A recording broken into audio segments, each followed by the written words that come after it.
Hey guys, this is David from I Am Vanguard with another deck profile. The deck profile is going to be about the Seal Dragons, Kageros, of course.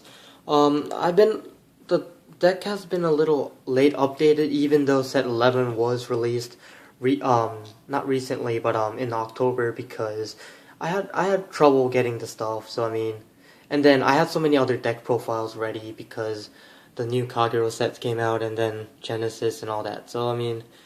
I'll get right onto the deck profile. The starter is Seal Dragon Terry Cloth.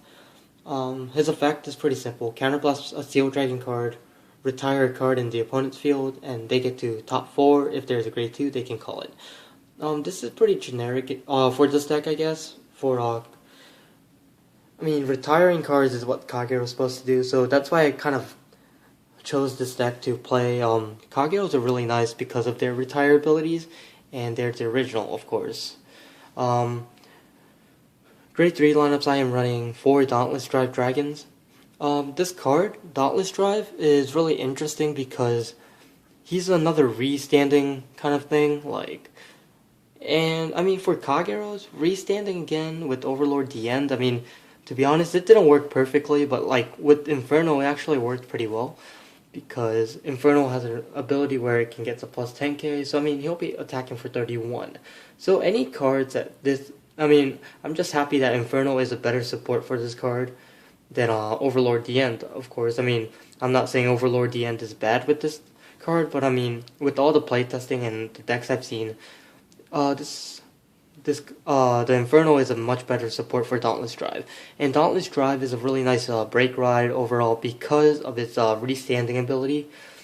It forces the opponent to guard twice for the Vanguard. Of course, any criticals I hit is just an extra boost. So, they have to guard over, if it's attacking for 31, if that's the example, they have to guard at least 40k, so 30k extra. So, that's really good itself. Dauntless just kind of makes a lot of decks alive. Going to the other grade 3, I am running Hellfire, Seal Dragon, and Blockade Inferno. This card's really nice because of its limit break ability. Counterblast 2 Seal Dragon cards and retire all the grade 2s in the opponent's field. So this kind of combos with Terry Cloth and Corduroy that I'm going to show you in a bit. Really nice card because it's going to be 21 by itself without the blockade boost, and if I do ride it over Dauntless, it's going to be 31. So it does force a lot of cards. Of course, depending on the triggers, but critical triggers are what Kagero should run because it helps a lot and it pressures the opponent. And I'm gonna go on to grade 2 lineups. Pretty simple. I am gonna run 4 12Ks, 3 10Ks, and then this the really good tech for this deck, Seal Dragons.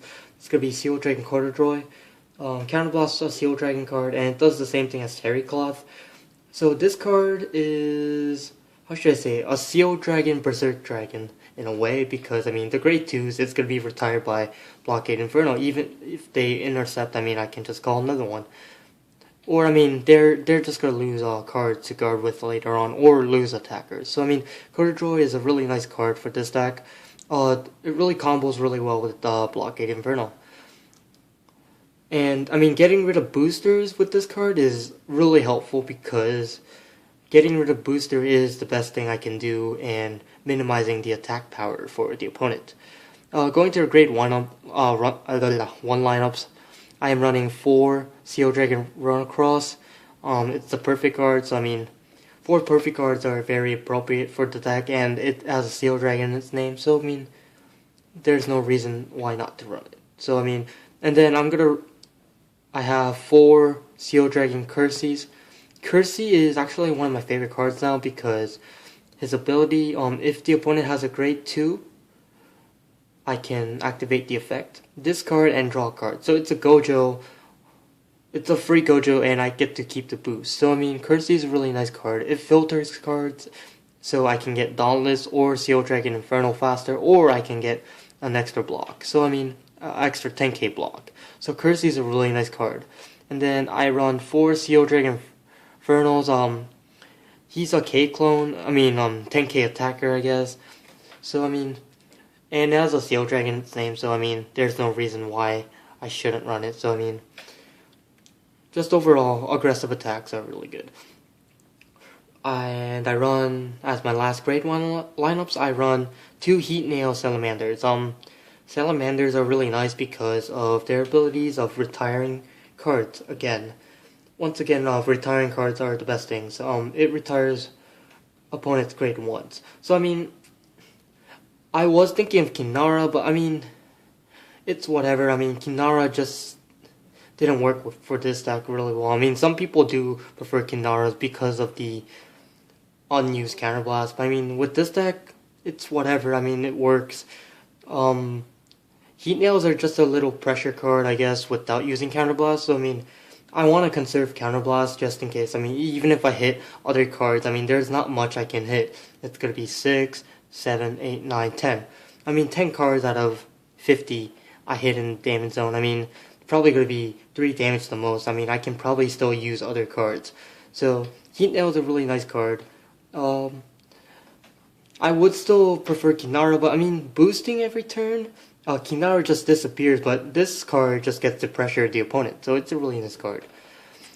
And trigger lineups are pretty simple. I am running 4 heals, 5 draws, and 7 crits. I was running 8 crits, but it seems that I do need some cards, and Gatling Claw is really nice to get rid of boosters. So, yeah, this deck's been testing really well. Definitely does its job of retiring units and pressuring the opponent at the same time. So it's a really control-based deck. If you have anything to say about the deck, just comment right down below. Comment, rate, subscribe, and do your thing.